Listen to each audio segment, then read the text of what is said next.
Good evening. I know that wasn't for me. Welcome. My name is Alice Greenwald. I'm president and CEO of the 9/11 Memorial and Museum. And I have to say that tonight marks our very first live and in-person public program since before the pandemic.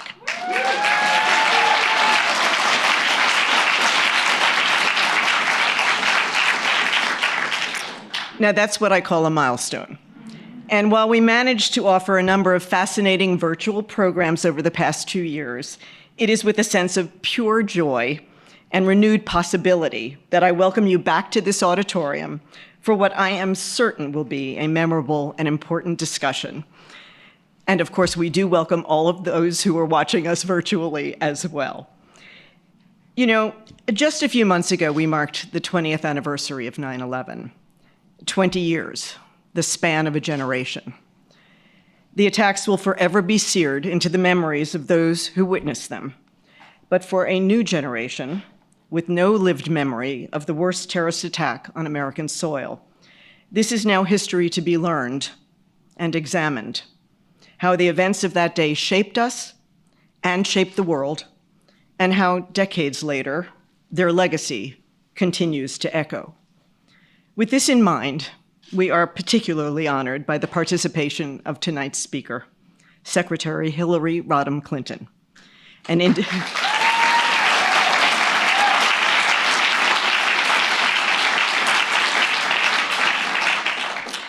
individual who, in her multiple roles, has had a front row seat to history and brings a uniquely informed perspective on the long view of America's place in the world.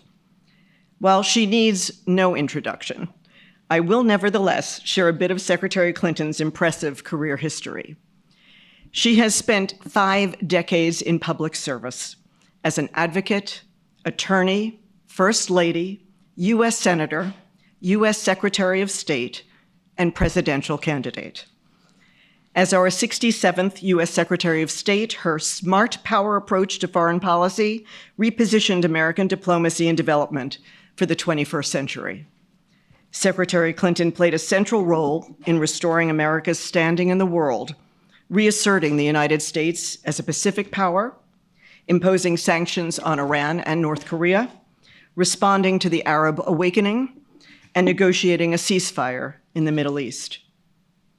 Earlier, as First Lady and Senator for New York, she traveled to more than 80 countries as a champion of human rights, democracy, and always opportunities for girls and women. She also worked to provide healthcare to millions of children, create jobs and opportunity, and support first responders who risked their lives at Ground Zero. I would add on that point that Secretary Clinton's commitment to 9/11 commemoration is evidenced by the fact that she has regularly attended the anniversary ceremony here and did so long before the memorial and museum opened. She has been unfailingly supportive of our educational efforts over the years, and she also graciously agreed to be interviewed for the museum's Reflecting on 9/11 installation, and more recently for our special exhibition, Revealed: The Hunt for Bin Laden, and the associated documentary film of the same name that was broadcast on the History Channel. My sense is that this is not just a reflection of professional obligation. This is personal. Returning to her biography, Hillary Clinton won 66 million votes in her historic 2016 campaign.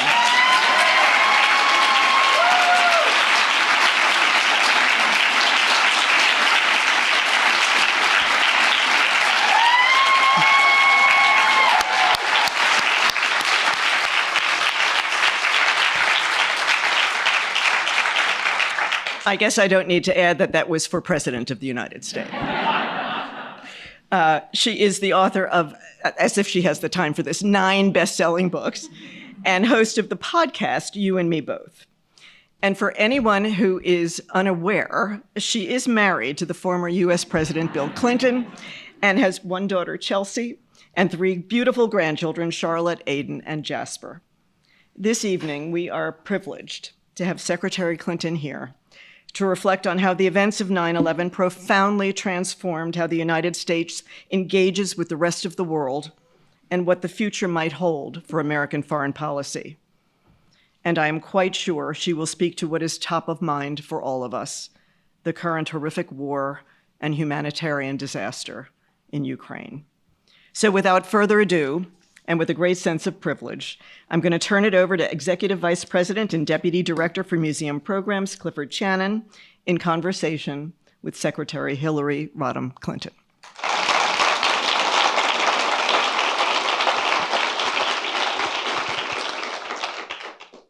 Thank you, Alice.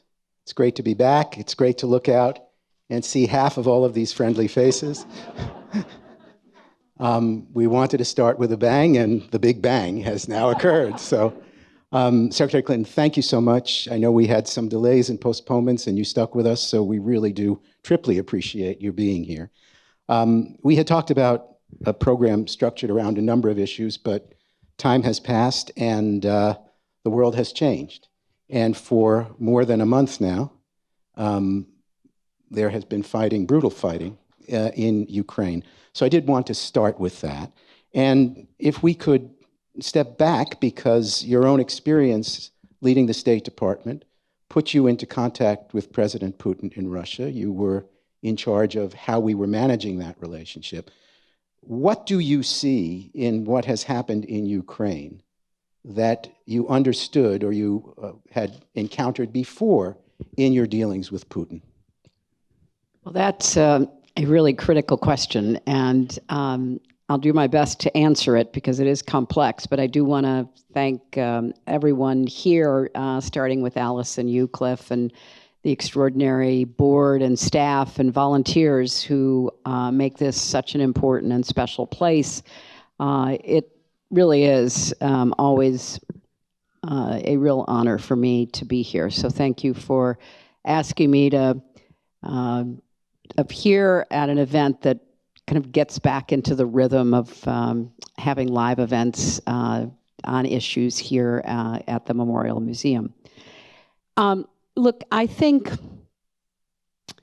that Putin is someone who, on the one hand, you can watch, as I did closely, and conclude, as I did, that he is an adversary of democracy and freedom, that he is a devotee of restoring the glory of Russia, particularly a sense of its destiny, its empire, its reach, and that he's been building toward this now for a number of years.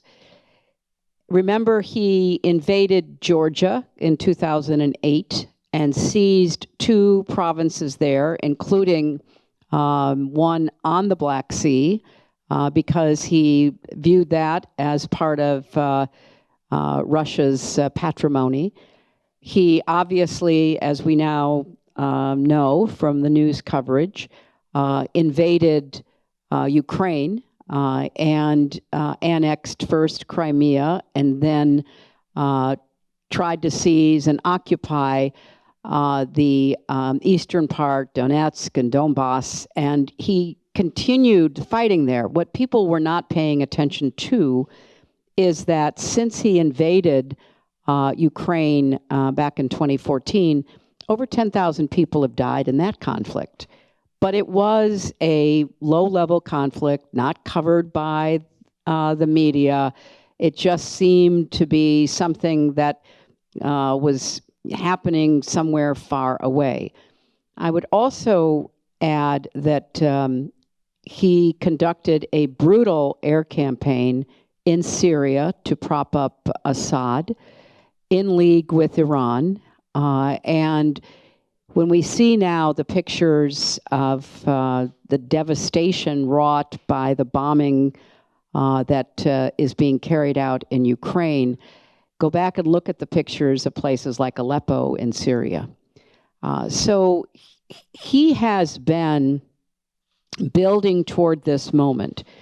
And as you might recall, he had a very strong negative reaction toward me because I called out their totally unfair, unfree election when Putin decided he was going to go back and seize the presidency after giving it up to Medvedev for a few years, and then held an election to demonstrate his power, which caused tens of thousands of Russians to pour into the streets in Moscow and St. Petersburg and other cities, and then Putin blamed me for causing that uprising, because it went right to the heart of his biggest fear. His biggest fear is being overturned, his regime being overturned by people seeking freedom and democracy. He watched it happen in Georgia with the Rose Revolution and then decided to do what he could to try to stop it and squash it. He saw it happening in Ukraine with the huge demonstrations in Ukraine to try to move Ukraine, led by young people, closer to Europe. And he negotiated for a number of years with the prior president, Poroshenko. It was a charade, as Poroshenko has rightly described, because Poroshenko was trying to find a way through Russian objections and threats to join the European Union. And of course, they had aspirations for NATO. So my assessment of Putin is that he's always been who he is. We all tried to deal with him and get whatever we could done with him. And, you know, the famous so-called reset that I tried to do with him with the Russians when I came into the State Department was really with Medvedev, who during that period of time was in the presidency, because we had certain things we wanted, like sanctioning Iran, like having access to Russian airspace for resupplying our troops, like getting a new nuclear arms deal called the New START Treaty, and a few other things.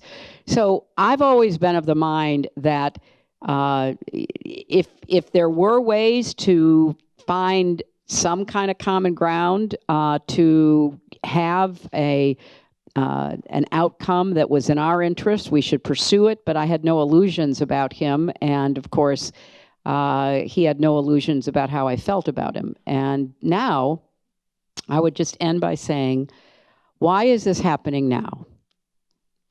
Honestly, I think part of it is he thought he might be able to suborn and extort the leadership of Ukraine so that he could essentially have the country delivered to Russia, because it would become a somewhat puppet state, the way Belarus is, by trying to install, a friendly government. He saw Zelensky's huge electoral victory, 70% of the vote. That bothered him because he was trying to, find a way of just seizing power without having to invade.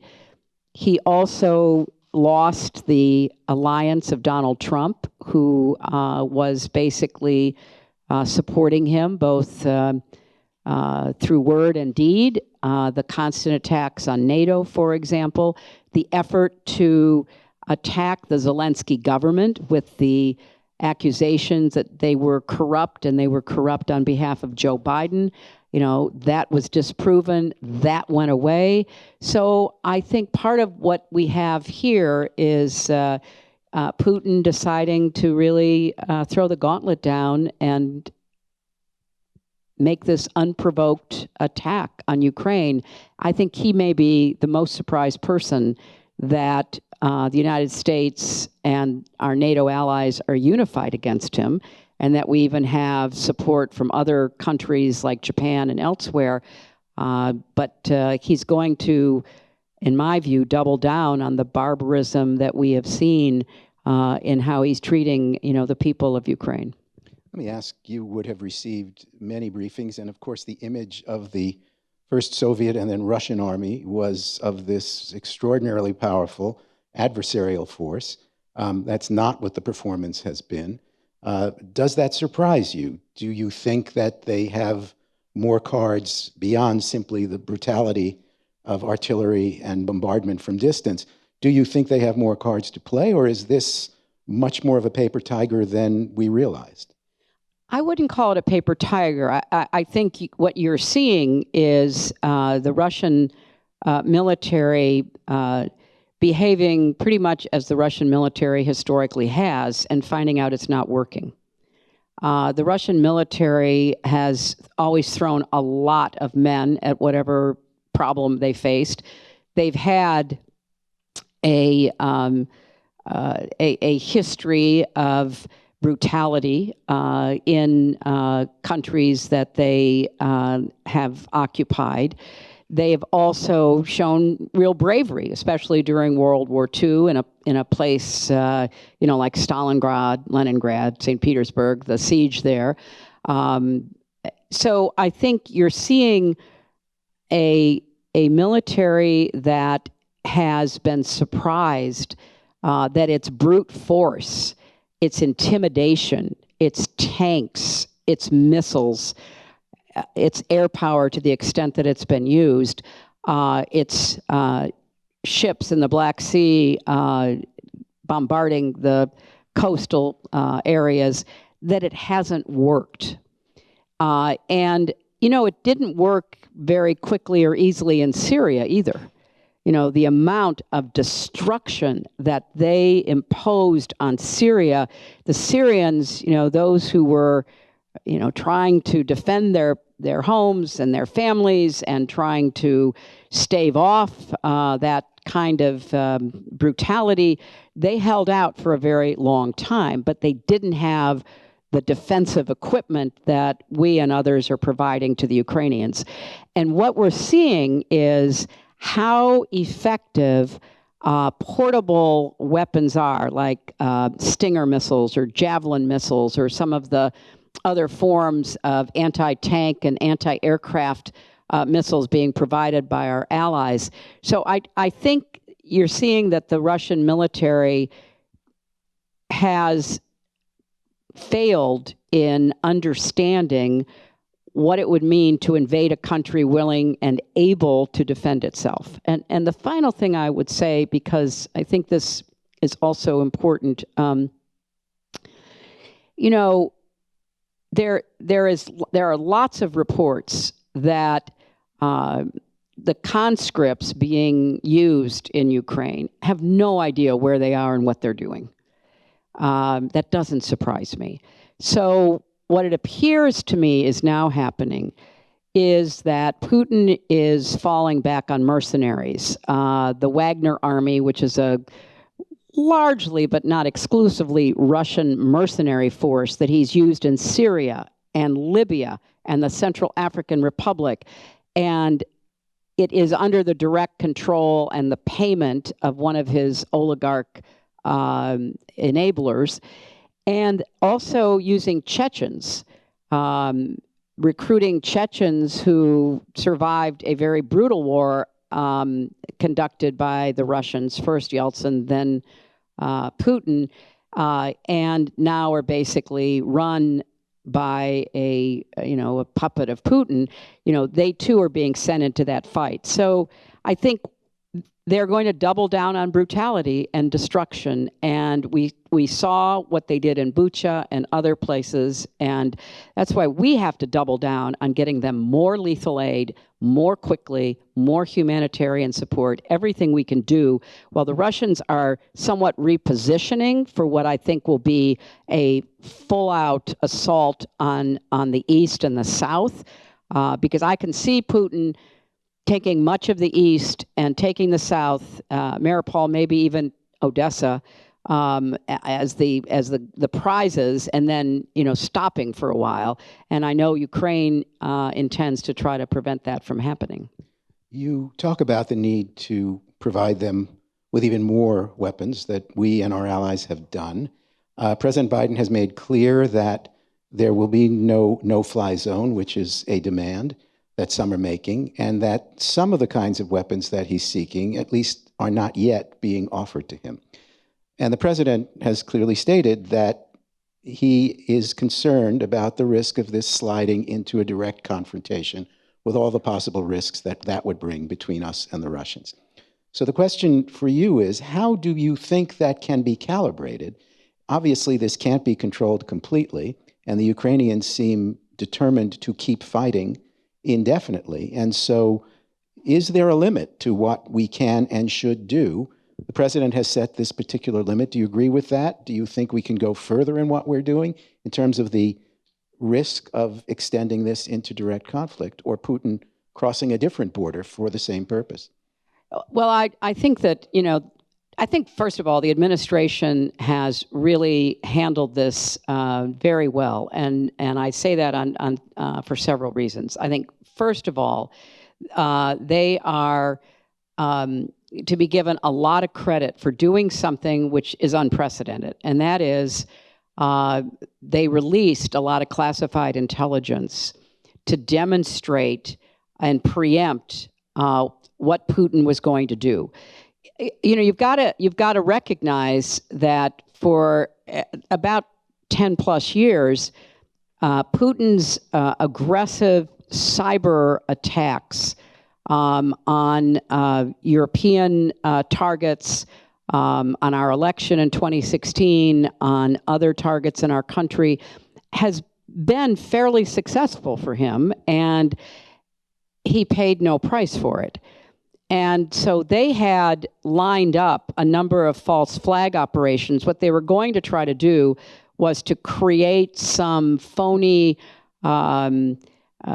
depiction of Ukraine attacking some Russian target or Russian asset somewhere, and then use that as the rationale for invading Ukraine.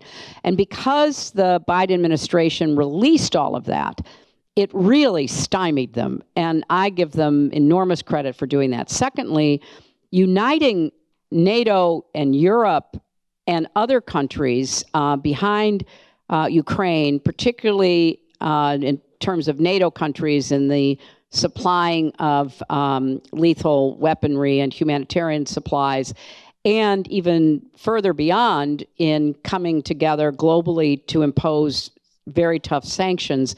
I think if you'd asked if we could have done that, pulled it off, 6 months, a year ago, I think people would have had real doubts. And I think the concerted effort by the president, by Secretary of State, by others, to really spend a lot of time reassuring our NATO allies, our friends in Europe, that the United States was back on board and was ready to, really make good on our pledge for collective defense. And even though Ukraine is not a member, it borders NATO members, and NATO members were going to bear a lot of the cost of this attack. So there's a lot to be said for the strategy that the Biden administration has undertaken. And on the specific issues about what kinds of equipment, there's just a real resistance, as you point out, Cliff, to supplying airplanes or an air defense, a no-fly zone. And, no-fly zones are really hard to do. First, you have to take out all of the defensive weaponry that can be used to shoot a plane down. And there are mobile units that the Russians could use, or even from Russian soil against airplanes. When we've done no-fly zones over Iraq, for instance, or over Libya, the first thing that was done was to take out all of the air defense so that your planes could actually fly a protective cap. That was a very complicated and difficult set of decisions that would have to be made. And I think the Defense Department and the White House decided it just wouldn't work. And then there was the fear that you would give Putin some excuse to go even further and maybe open up a second front. Go into Estonia, go into Poland, go into Moldova, go somewhere else to cause a lot of distraction, but also, serious, problems for the NATO alliance. There are things that I know are being discussed right now. We need to increase dramatically the number of shoulder-fired missiles and other portable defense missiles that we can provide to the Ukrainians. I would like to see us supply more weapons against the ships that are conducting the bombardment from the Black Sea, and literally take out some of those ships. And they're also command and control centers for the military, the Russian military on the ground. I think as the Russians have moved to consolidate in the east and to south, I think getting more of every other kind of equipment that is needed, everything from bulletproof vests and helmets, because what they're finding is that a lot of Ukrainians are now so committed to fighting the Russians that they're moving into combat areas not adequately protected. They need more vehicles to transport their defenders. So there's still a lot that can and, in my view, should be done. Let's try to look at where negotiations, because there have been talks between the two sides, not necessarily all that productive. There has been talk of providing Putin an off-ramp of some kind. In the meantime, President Zelensky has talked about wanting, as part of any settlement, guarantees of Ukrainian sovereignty and security, which would essentially make him a member of NATO without becoming a member of NATO. Do either of these things make sense to you, either the off-ramp or Western security guarantees for Ukraine as a way of finding a solution for this? Well, I think very strongly that we should not be negotiating around or above or beneath the Zelensky government. I think talking about off-ramps in the absence of their providing whatever direction they think is in their country's national security interests is a mistake. I don't think we should be giving Putin and Lavrov and his brain trust any reason to believe that they can drive a wedge between us and the larger West and either the government or the people of Ukraine. I think that it's also fair to say, as the prior president, the president before Zelensky, Poroshenko, said the other day, he said, "You literally cannot believe anything that Putin says." I agree with that. I mean, it is all aimed at manipulation and maybe gaining some temporary advantage in order to come back harder. So I would not trust any negotiations with him except for a full withdrawal, which I think is unlikely in the near term. Having said that, I think that when you look at security guarantees, there's some not very good history there. When Ukraine gave up its nuclear weapons, remember, Ukraine had the third largest arsenal of nuclear weapons at the fall of the Soviet Union in the world. And Ukraine was willing to give up those nuclear weapons in return for security guarantees from the US and Russia and Europe. And they didn't really work. There was no sense of obligation because it was more aspirational than operational. And so I think if Putin can be fought to a standstill, or in the best case scenario, pushed out of Ukraine, or pushed at least back to just Crimea and that part of Donetsk, the Donbass that they had already taken, and pushed into a stalemate. I personally would like to see Ukraine become a member of NATO and of the European Union. The argument has always been a kind of exaggerated, in my view, an exaggerated respect for Russia's myth about Ukraine. If you listen to Putin now, he is speaking at the far extreme of that mythology. There has never been a Ukraine. It's always been a part of the Rus. It's always been a part of Russia. That is just not true. It's not true historically, and that can be clearly proven. But Russia has had this mystical attachment to Ukraine that you hear Russian, not just Russian government leaders, but other Russians speak about, that goes very much to this claim that, it would be absolutely a dagger to the heart of Russia for Ukraine to be part of Europe. Now, not only do I think that's not historically accurate, but let's assume it is. Let's assume that in 1,000 years ago, it wasn't Kyiv and what we now know as Ukraine that was actually the beginning of the Russian, nation and empire.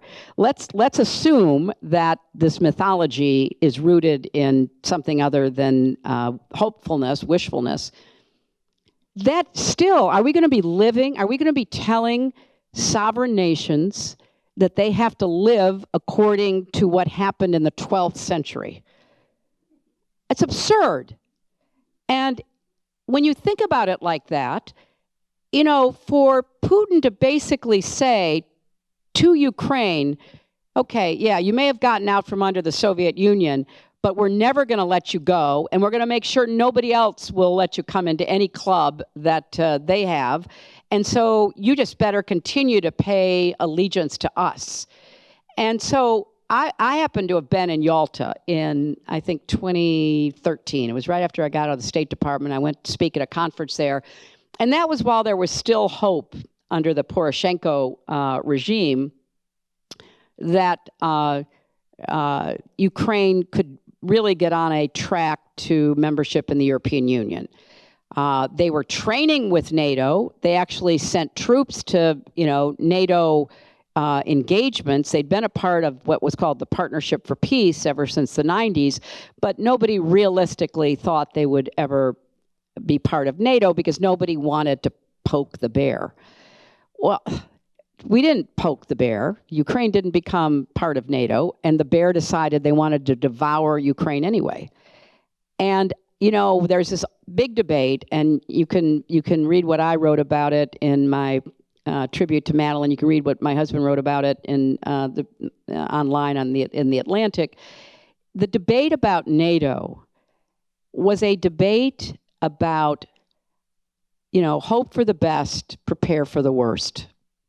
If you had lived next to Russia, as most the Baltics have, Poland has, Eastern Europe has, you had lived through their empires, you had lived through the Soviet era, I think it's pretty reasonable to expect you would want some kind of security guarantee.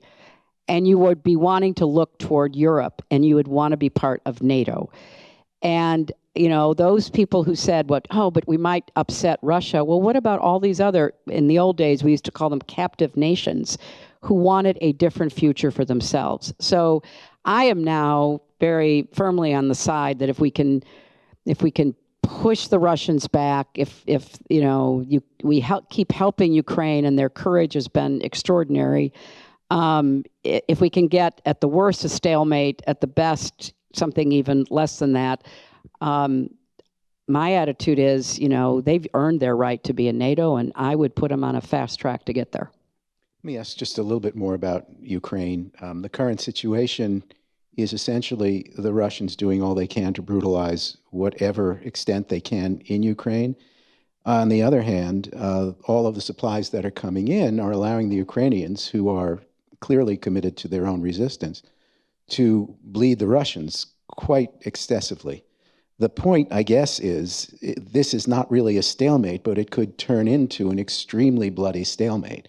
From what you're saying, it doesn't seem that you see any glimmers of a way out of this unless someone bleeds enough or someone decides for whatever other reason that enough is enough and there needs to be a solution. Am I misreading your thought? No, you're not, because look at what Putin's original plan was. He really did think that within 2 to 3 days he'd be in Kyiv. He would have probably assassinated Zelensky and his entire government and installed whatever puppet regime he intended to install. And he would assume that just like Georgia or the earlier Ukrainian incursions, nobody would do anything about it except wring our hands. What he did not, obviously prepare for was a charismatic leader and a very dedicated government. I mean, Zelensky beat Poroshenko 70% to 30%. And Poroshenko is out there doing press interviews, 100% behind the government of Ukraine, united behind their resistance. And the people themselves have demonstrated they're not about to just roll over for the Russian invaders. So honestly, I don't see any way out of it at this time, short of something that didn't happen, and I don't think now can happen, which is total subjugation of the Ukrainian people and replacement of their government. I don't see that happening. Now, Ukraine, it is. I can't even imagine. I mean, I look at these. Pictures coming out of Ukraine, and I hear the same stories you hear, and I see the video of parents putting their little kids on trains to safety, and it's so reminiscent of what we thought would never happen again in Europe. And so therefore, I think it's very, very much in Europe's interest, but also in our interest to stand up to Putin in every way we can. I said on Meet the Press Sunday, I think we should tighten the sanctions even more. We had sanctioned one bank. I think we should sanction all 5 of their big banks. I think we should make life as difficult as it possibly can be. And I feel terrible about the impact on the Russian people, but there is no alternative because they are not being told the truth. They have no way of getting anything like accurate information. So I think we have to keep putting the pressure on the Russian economy, and that includes beginning to sanction gas, oil, and coal. And, this is something, hindsight's always 20/20, but you go back and you look in 2008. So when Russia invaded Georgia, they also coerced Ukraine by cutting off their gas and oil supplies. And so when I was Secretary of State, I tried to convince the Europeans to begin immediately to look about how to become energy independent. And we started something called the US-EU Energy Council. And frankly, we didn't get very far because, at that point, everybody was like, well, okay, so he took a little bit of Georgia, but that, the piece he took is next to Sochi, and he wanted it for the Olympics. We don't understand that. And then, Crimea has always been part of Russia, or at least, they say so. And so everybody was like, oh, come on, we can't deal with that. We got other problems we have to deal with. And so the fact is, the Germans have gone further than anybody thought they would in trying to stand up to Russia, trying to be part of the sanction regime, and they have to go further, and we have to help them go further, and we have to put pressure on the Saudis and others to produce, frankly, more energy that can replace what is going to be lost from Russia. You mentioned the Europeans, and I'd love to go a little bit behind the scenes in terms of your understanding of the idea of NATO for, in previous years. Certainly, Trump administration was not particularly supportive of it, but also 70 years in, it was just weakening and aging in a certain way, and it wasn't clear that the broad purpose was still relevant. And now, talk to us a little bit about what you hear from European leaders in terms of, I would call it, waking up to the reality of a threat, that it is not guaranteed that there will be peace in Europe, as is being demonstrated in Ukraine. It's a really important question, Cliff. I think it is fair to say that when we were attacked, and here we are at this magnificent memorial and museum, NATO immediately invoked Article 5. And so when people say, well, you know, what has NATO done lately? Well, I'll tell you what they did lately. They said an attack on you is an attack on us. And we are going to give you our military assets, our financial support, our political, emotional support. And they did. I mean, you know, I spent enough time in Afghanistan to know that a number of our NATO allies were just incredible. They were, you know, taking the same risks, suffering the same losses as we were. And so that Article 5 collective defense commitment that was triggered because of 9/11 was always there in the background. And I think that's important to have. I mean, you don't want to have to use it, to be, you know, blunt, but you sure want it if you need it. I also had a much greater suspicion of Russia and their intentions under Putin than a lot of my colleagues did, because I don't know, my understanding of Russian history, my understanding of Putin, my dealings with him, his contempt, his, you know, disdain for democracy, for the rule of law, his poisoning of his opposition, not just in Russia, but in the UK and Bulgaria and a lot of other places, his total crackdown on dissent. Every time I went to Moscow as Secretary of State, I would meet with opposition leaders. I would visit, at that point, the remaining independent media. This was a clear move toward, as Masha Gessen, the great journalist and you know, observer of Putin, said, this was a move toward a totalitarian state. And I really believed that. I made that case. I was not always successful in it, but clearly, you know, he was listening to my conversations because, you know, he thought I was kind of onto him. And what Trump did, which was so dangerous, besides sort of playing up to Putin's authoritarian, dictatorial tendencies, acting like he wanted to model himself after Putin, was his denigration of NATO. And I believe if he'd been reelected, and thank God for our country and the world that he wasn't, he would have pulled us out of NATO. You know, I was the person who negotiated the sanctions on Iran. I started in 2009. We passed sanctions through the Security Council, which meant both Russia and China had to agree. And then we began to impose them, and it drove Iran to the negotiating table and eventually to the agreement that, in my view, was the best we were going to get and that Trump pulled us out of. And I will predict to you that I have no inside information, nothing classified. Iran already has enough highly enriched uranium for nuclear weapons right now. And everybody's scrambling to try to undo the damage that was done because we no longer got access to their sites. We no longer had any kind of firsthand knowledge of what they were up to. That's what he did, in my view, made the world much less safe.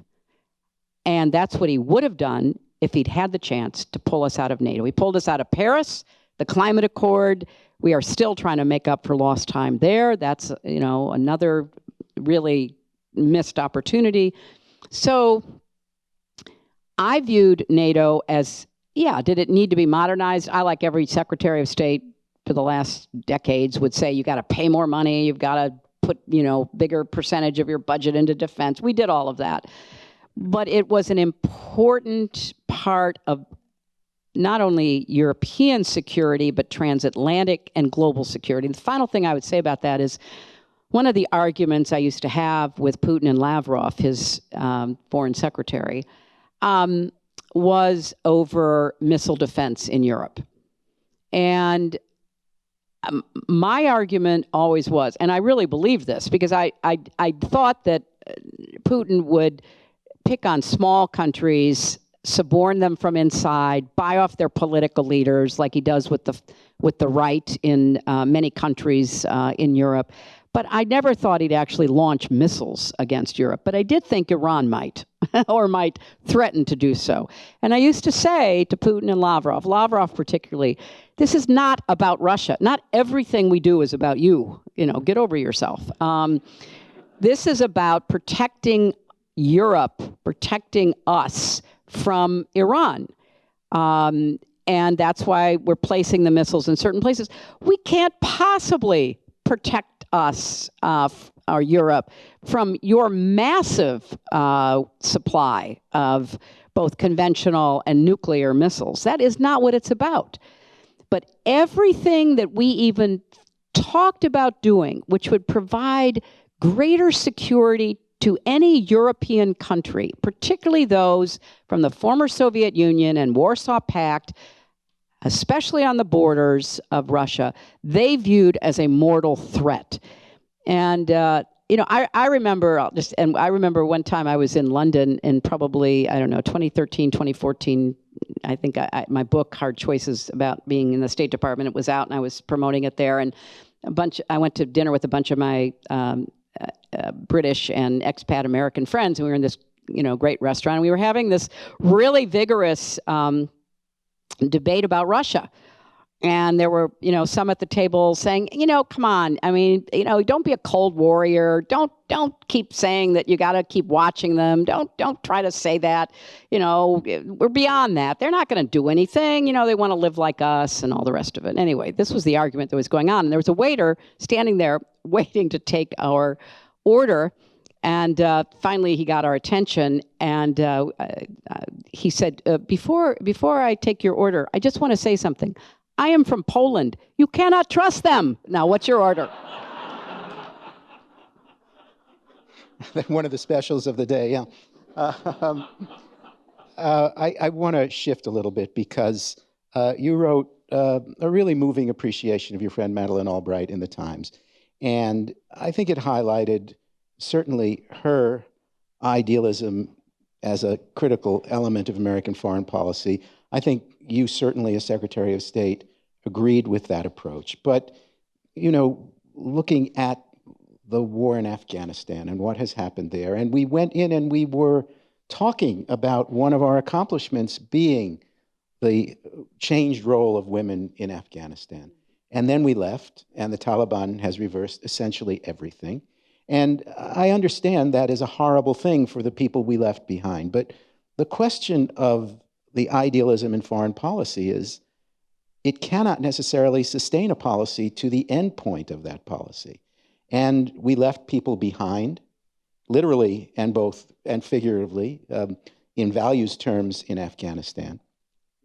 And that seems like a real problem in terms of people out there depending on us for something, and then whether it's a political change or the end of a war, and there were reasons to leave, but we left people behind. And I wonder if that gives you pause in any way in terms of the consequences of what it means when people put their faith in us and we can't live up to the faith that they've given us.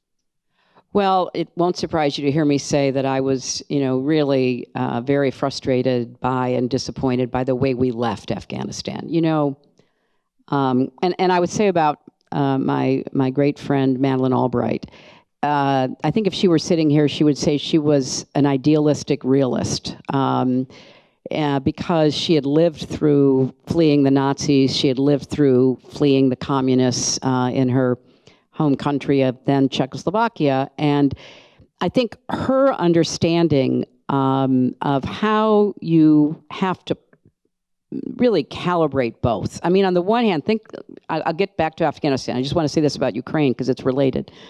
If Zelensky had taken a look at the Russian tanks coming in and been a total realist, they would have surrendered, he would have fled. That's not what is motivating Ukrainians to be in the street to defend themselves. Their view is this is our country, we deserve to be in charge, it is not going to be run over by Russians and taken over, we're not going to live through, that kind of imperial aggression. Okay. Afghanistan's a very different place, as we all know. And we did, in my view, the right thing going in after 9/11. And remember, George W. Bush gave the Taliban a choice. The choice was turn over bin Laden and we will figure out what to do to try to deal with, the remnants together. And they said no. I mean, basically, Mullah Omar and the leadership of the Taliban said no. And I think in the face of that attack having been planned from there is no way any president, not just Bush, any president would have turned away from going in and unseating the Taliban and trying to figure out how to prevent Afghanistan from once again becoming a safe haven for terrorists. Now, as we went through that long war, and this is another astonishing thing, every loss of every American in Afghanistan and Iraq is heartbreaking, and adding all those we lost on 9/11, it's just, something that I think every American, should be deeply touched and care about. The Russians have lost more people in a month. By every analysis I've seen from intelligence sources, they have lost probably at least 10, maybe as many as 15,000 soldiers. Think about that. More than we lost together on 9/11 in Afghanistan and Iraq. So that shows you how badly led they are and how overconfident they were. So when we lost bin Laden at Tora Bora, which could have perhaps caused a different trajectory of what we did in Afghanistan, but it didn't work. Then we had bin Laden at large. We had his major, team of jihadist leaders at large. We had Pakistan basically playing a double game, as they have over so many years. And so it was not at all clear, with bin Laden still alive and still in operational, or at least inspirational, charge of al-Qaeda, that we would not have been attacked again, or that we would not have had our allies attacked. I mean, we had to go in, and then we had to figure out how to protect ourselves and try to run counterterrorism operations, and do everything we could to come up with a situation where we were not going to be targeted from there. Now, once we got there, and again, this goes to the idealism versus realism, because that mission, that first one I just described, the counterterrorism mission, go after bin Laden, do everything we can to try to, flush them out, that's strictly realism. I mean, we were attacked, we were going back at them, and get out of our way because here we come. On the other hand, you get to Afghanistan and you realize the suffering that the people had endured, and particularly what had been done to women and girls. And I think it was absolutely understandable for Americans and many others around the world to say, my gosh, the least we can do while we're here is make sure schools are open and get hospitals open and try to figure out how to help. I think that was also totally understandable. And you know what? It worked. I mean, if you look at indicators, education and health indicators in Afghanistan, which was near the bottom of the global list before we invaded, and when we finally left, it was a remarkable turnaround in terms of girls, not just in elementary and secondary school, but university, women in all kinds of positions, and health factors had improved dramatically. Okay. So I remember, since I was in the very small group making the decision to recommend to President Obama what to do about the intelligence we had about bin Laden. We had so many debates in the Obama administration, starting in 2009 and 2010. What were we going to do? And, the military wanted more people. They always want more people. And I don't know, I bet there's some, former military vets here, but when you have a meeting between the military and civilian leadership in our country, the military come with these great PowerPoints. I mean, they are really all ready, and their PowerPoints are always like, well, if you give us 3,000 forces, maybe we can last for, I don't know, a couple of weeks. On the other hand, if you give us 100,000, oh my gosh, we could take over and remake whatever this country is. But if you don't want to do that, give us 40. That's always the way. We laugh at it. It's always the way that, the presentation is made. So the decision was made by President Obama and the rest of us in the National Security Council that we would put more troops in. Because remember when Obama had campaigned, he said Iraq was the dumb war, Afghanistan was a smart war, we needed to double down on Afghanistan. So he kept his policy position. We sent more troops to Afghanistan. But we never had the partner we needed. We never had, look at the resistance by the Ukrainian people. Even look at what the Mujahideen did with Stinger missiles against the Russians, against the Soviet Union in Afghanistan, back when we were supplying them in the 1980s. We never had the right combination of government leadership and the trust of the people. And aside from the special forces and the Air Force of the Afghan military that actually got to quite a good state, we never had what we needed in the field from the Afghans. So when Donald Trump made the deal with the Taliban, he made a deal that I thought was way too generous to the Taliban, and I thought was a mistake. But the deal was basically, we're leaving. Just don't kill us until we're gone. Let us go. And we'll be gone by May 2020, or May 2021. So, just be patient. We're going. Well, if you're the Taliban and the American president's representative says, we're gone by May 2021, just don't kill us. Well, you're going to kill everybody else. And they systematically went after every leader in the civilian side and the military side in Afghanistan who could have caused them trouble. And they were ruthless, and they went to villages, and they said, we know that, Cliff, in your village, you have 4 men in the Afghan military. If you don't tell them to come home by next week, we're coming back and killing you. So, they had plenty of time to prepare for what they were going to do. So when Biden came in, he already had this signed agreement by the American government under Trump. And also his inclination was, we need to cut our losses and we need to leave. That's debatable, but it's totally understandable.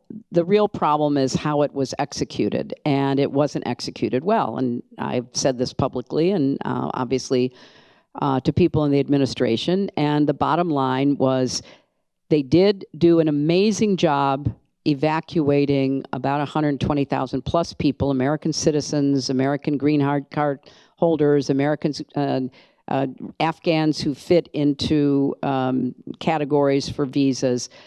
But then I and a lot of others were left with trying to get other people out who were on what was called the Taliban kill list. And, it was an amazing effort by a lot of individuals and groups and charities and not-for-profits and businesses and others who we were all able to get a lot of Afghans out. So bottom line, I think our idealism was in service to what we thought at the time were realistic goals to protect us and to try to rid Afghanistan of potential Al-Qaeda and other terrorists who would attack us or attack our allies. And the leaving was not well done, but we now know what the outcome is, and the Taliban are, totally unreconstructed, and that's, their people are starving. The situation in Afghanistan is really terrible.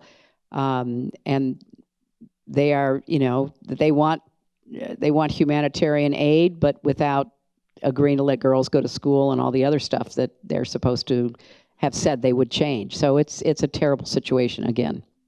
Thank you. We have come to time. I apologize to the group. We didn't have a chance for your questions, but Madam Secretary, it's really been an honor to have you here. You have been, as Alice said, a supporter. You've been here. You were here for the 20th anniversary and others. We would like to have you back at some point, but thank you so much. I'll ask everybody to stay in their seat when Secretary Clinton heads up. Thank you. Sure, go ahead. Go ahead. All right.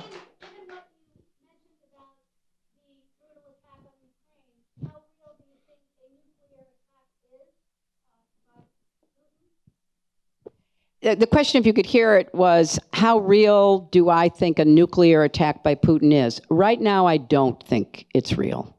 That doesn't mean we should not be paying very close attention, but I don't see that as a real potential threat right now. Now, having said that, I will say this. I thought President Biden was absolutely right not to raise our alert when you heard that stuff coming out of Putin, out of the Kremlin about, we could, we are, the strongest nuclear power. We could, dominate, devastate, et cetera. And basically, I think it was the right analysis to say, okay, let him say it, don't respond. And I think that was exactly right. Now, Putin does have what are called tactical nuclear weapons, which are nuclear armed missiles that are used on the battlefield. I'll tell you who else has them. Pakistan has them, and maybe India has them. And it's ridiculous that anybody has them. I mean, it's just a terrible development, but they do. They have them. And so do I think maybe he would do that?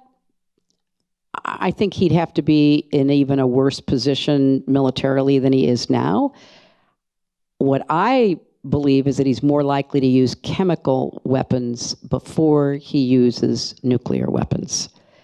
And chemical weapons are also incredibly dangerous because they not only kill in a large area, but depending upon where the wind is blowing, they can certainly end up in other countries as well. But I at this point, I don't take the nuclear threat seriously. Thank you. Please, again.